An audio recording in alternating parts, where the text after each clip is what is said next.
Godfather of கொக்கி குமார் செல்வராகவன் சொத்து மதிப்பு தெரியுமா? காதல் கொண்டேன் மூலம் இயக்குனராக அறிமுகமான செல்வராகவன் முதல் படத்திலேயே தனது தனித்துவத்தை வெளிப்படுத்தினார். அது மட்டுமல்லாமல் தமிழ் சினிமாவில் ஹீரோக்களுக்காக இருந்த வழக்கமான பிம்பங்களை தனது தம்பி தனுஷின் மூலம் தகர்த்தெறிந்து புதிய பாதையை உருவாக்கினார். இன்னொரு பக்கம் செல்வராகவன் தனுஷ் கூட்டணிக்கு யுவனின் இசையும் பெரும் பலமாக அமைந்தது.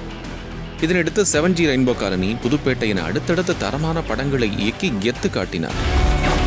புதுப்பேட்டை கேங்ஸ்டர் ஜேனர் படங்களுக்கான புதிய பாய்ச்சலை நிகழ்த்தியதென்றால் அதில் தனுஷின் கொக்கி குமார் கேரக்டர் டாப் ஹீரோக்களையே அதிர வைத்தது.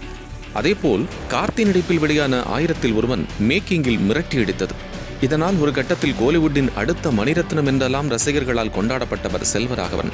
ஆனால் அதன் பின்னர் வெளியான மயக்கம் என்ன, 2ஆம் உலகம், மாலை நேரத்து மயக்கம், NGK, நெஞ்ச மறப்பதில்லை, நானே வருவேன் போன்ற படங்கள் எல்லாம் எதிர்பார்த்த அளவில் வெற்றி பெறவில்லை.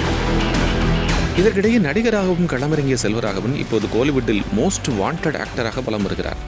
விரைவில் 7G ரெயின்போ காலனி, 1000ல் ஒருவன் படங்களின் 2ஆம் பாகம் இயக்க முடிவு செய்துள்ளதும் குறிப்பிடத்தக்கது.